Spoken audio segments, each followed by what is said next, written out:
J'espère que tu vas bien et que tu as passé un bon week-end et que tu vas pouvoir rentrer dans cette nouvelle semaine avec une nouvelle manière de voir les choses et de nouvelles perspectives et peut-être des objectifs. Et c'est tellement important de se fixer des objectifs, surtout dans une période de confinement. Nous rentrons tous dans la 4e semaine de confinement, en tout cas pour toutes les personnes qui ne travaillent pas mais qui sont obligées de rester à la maison, ou soit qui font du télétravail et qui doivent jumeler ce nouveau rythme. Et j'aimerais qu'on puisse continuer avec le livre des Actes au chapitre 6, verset 8. Et en fait, c'est le premier martyr de l'Église qui s'appelle Étienne. Et il est dit au verset 8 que Étienne, plein de grâce et de puissance, faisait des prodiges et de grands miracles au milieu du peuple. Étienne est tellement rempli du Saint-Esprit que personne ne peut résister à sa sagesse. Et il commence à avoir des problèmes avec la même stratégie qui a été utilisée vis-à-vis de Jésus. Ils essayent, le peuple, les gens qui étaient autour de lui, essayent de trouver des faux témoins. Et c'est exactement ce que Jésus a vécu. Des faux témoins avaient été trouvés pour aller contre lui, contre son message, pour l'accuser de fausses choses et de choses qui étaient contraires à ce qu'il faisait pour essayer de l'éliminer. Et c'est ce qui se passe ici. Et Étienne fait face à ses accusateurs et leur donne un grand panorama de l'histoire d'Israël. Et ensuite, il leur explique qu'ils ont refusé de garder la loi que Jésus leur avait donnée.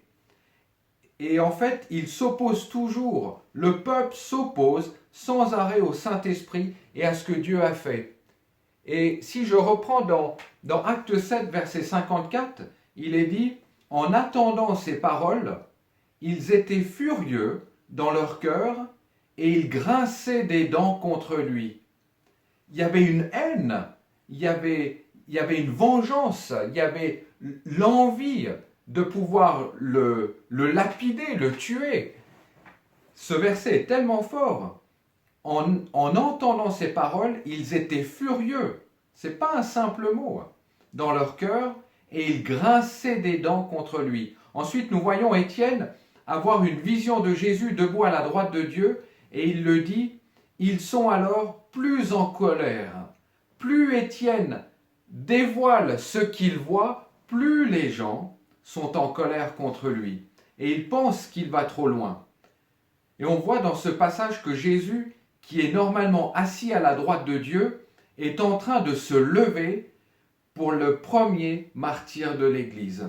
Il honore la première personne qui donne sa vie à cause du témoignage qui va être vécu. Et c'est très frappant ce verset. Jésus se lève. Jésus honore Étienne en se levant. Et nous pouvons nous poser beaucoup de questions, mais cet Étienne qui était rempli du Saint-Esprit et qui faisait des miracles, pourquoi n'a-t-il pas pu vivre plus longtemps? Pourquoi est-ce que son ministère a été si court alors qu'il était tellement efficace? N'aurait-il pas été plus utile de faire autrement? Est-ce que Dieu n'aurait pas pu envisager autre chose? Bien qu'on ne puisse pas donner de réponse, il y a une chose qu'on peut dire, c'est que Paul faisait partie de ceux qui ont vu Étienne et qui étaient présents. Et au verset 58, les témoins déposèrent leurs vêtements aux pieds d'un jeune homme nommé Saul. Donc Saul, qui est appelé l'apôtre Paul plus tard, eh bien, est présent. Acte 8, verset 1, Saul avait approuvé le meurtre d'Étienne. Donc Saul, qui est l'apôtre Paul, et ce qu'on peut dire, c'est qu'Étienne a donné son sang face à Paul, qui était là. Il y a une réponse de Dieu dans le même principe que par rapport à la mort et à la résurrection de Jésus.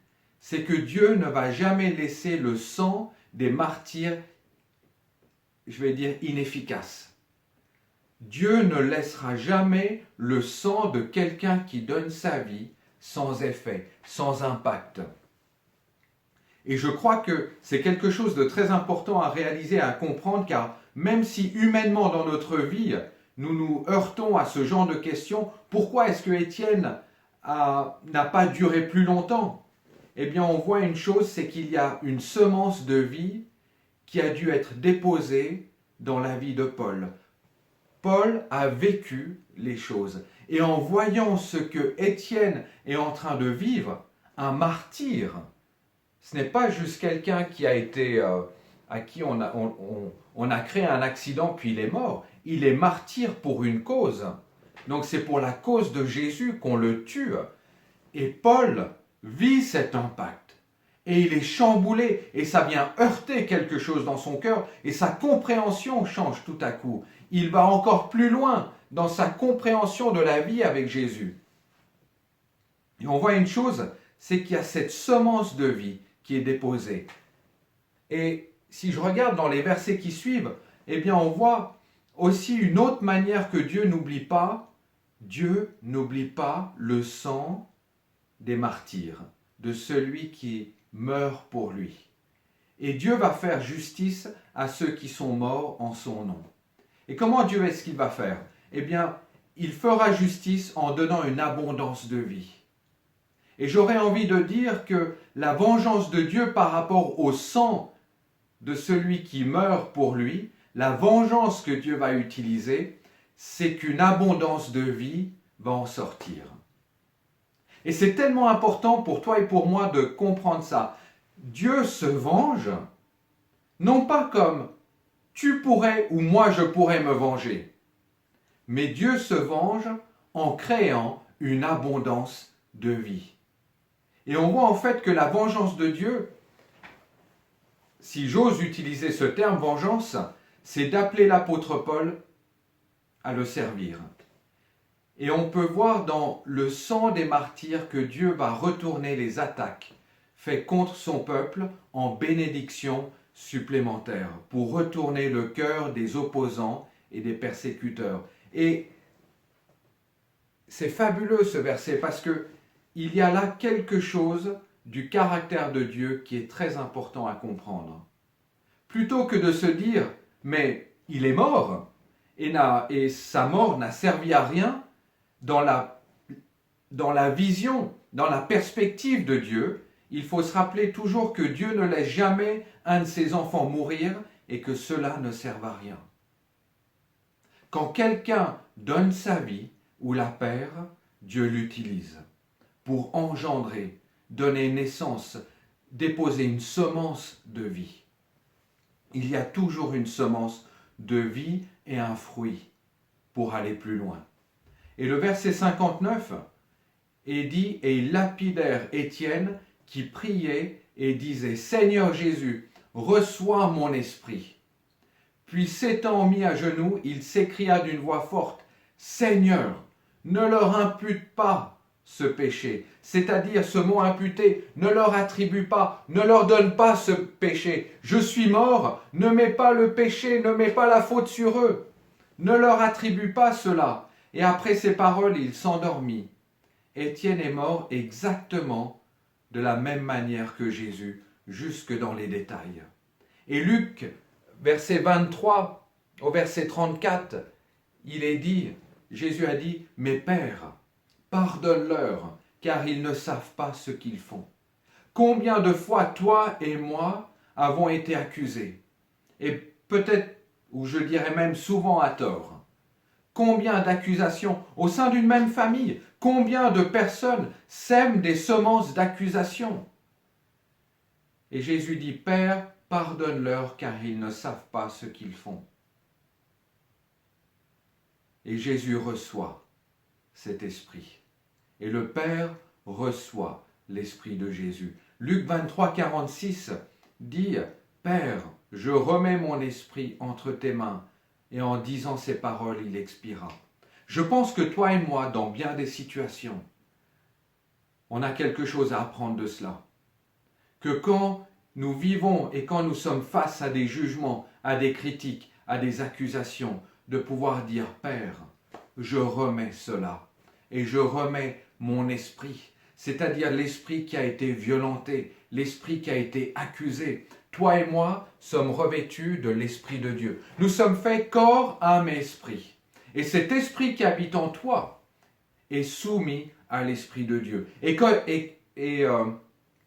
quelqu'un vient t'attaquer, il vient attaquer l'esprit que Dieu a déposé en toi. Et à cet instant de pouvoir dire, Père, je remets cet esprit entre tes mains. Et c'est très important parce que si l'Église doit pouvoir passer par un temps de martyrs, eh bien de savoir que de l'autre côté, dans le monde invisible, Jésus les accueille. Et qu'il y a une profonde communion entre les martyrs et Jésus, entre celui qui est persécuté. Et quand nous parlons de l'Église qui est persécutée, eh bien, laissez-moi vous dire, c'est une réalité. Et je pense que bien souvent, on veut vivre la vie de foi avec toute la bénédiction et toute la grâce qui est une réalité, mais il y a une autre réalité qui nous attend, c'est la persécution de l'Église. Pour celui qui annonce ou qui dénonce la vérité, et encore une fois je le dis, faisons-le avec sagesse selon ce que Dieu nous demande. Ce que Dieu a demandé à quelqu'un de le faire, c'est peut-être pas à toi de le faire de la même manière. Mais Jésus accueille celui qui vit la persécution comme une profonde communion. Et Jésus vit cette communion avec eux. Quelle que soit ou qu'elle soit visible, dans le cas d'Étienne, ou même moins visible, comme lorsque Jésus vivait l'absence du Père, eh bien, il y a toujours la présence de Dieu qui est là et qui est présent. Et plus loin, nous voyons que Paul est devenu un puissant témoin de la foi, largement plus puissant que tout ce que Étienne a pu faire. Et Dieu, quelque part, a racheté la mort du martyr, de ce premier martyr que nous appelons Étienne. Tous les morts et les martyrs du début de l'histoire de la première Église ont en fait posé les fondements de toute l'évangélisation dans l'Empire romain. C'est quelque chose d'extrêmement fort. Dieu rachète la mort de quelqu'un en semant une vie. Et j'aimerais qu'on puisse continuer cette journée et cette semaine avec cette notion que tu peux perdre quelque chose, mais n'oublie jamais que ce que tu as perdu, ce qui t'a été volé, que ce soit matériel ou que ce soit humain, toutes ces choses appartiennent à Dieu. Et si elle leur a été volée, eh bien c'est à Dieu qu'on leur a volé. Et peut-être qu'aujourd'hui, on t'a volé quelque chose. Peut-être que tu sens dans ton cœur que quelque chose t'a été dérobé. N'oublie pas, c'est à Jésus qu'on l'a volé. C'est au Père qu'on l'a volé. Prions ensemble.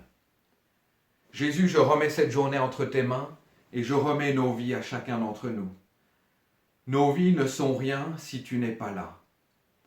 Je peux tout faire par moi-même, mais j'aurai très vite atteint mes limites. Par contre, je peux tout faire sous ton regard. Et ma prière, Père, pour chacun d'entre nous, c'est bien revêtir nos cœurs, nos pensées, notre esprit, notre âme, notre corps, avec cet esprit du pardon et de la reconnaissance. Que nous puissions apprendre à donner le pardon. Mais je prie aussi pour toutes les personnes qui ont commis une faute, pour toutes ces personnes qui, d'une manière implicite, légitime ou peut-être inconsciente, a créé du tort.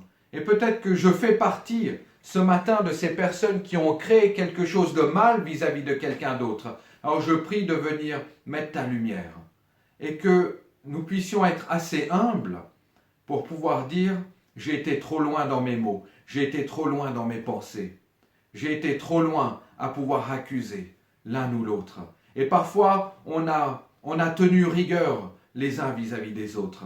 Seigneur, il n'y a que toi qui puisses venir, Saint-Esprit.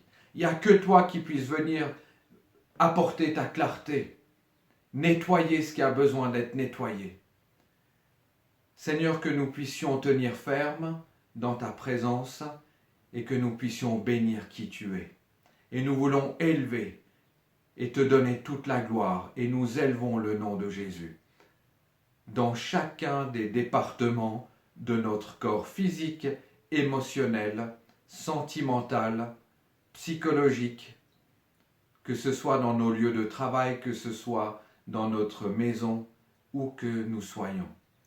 Nous voulons te dire, eh bien Père, nous soumettons qui nous sommes à qui tu es. Et tous les défis que nous voyons devant nous, viens et sois le maître. Et s'il y a un autre chemin par lequel tu veux nous y amener, alors que nous soyons assez souples pour prendre cet autre chemin. Amen. Je te souhaite un excellent début de semaine et profite vraiment de chaque instant que Dieu te donne. À très bientôt, en tout cas à demain. Bonne journée.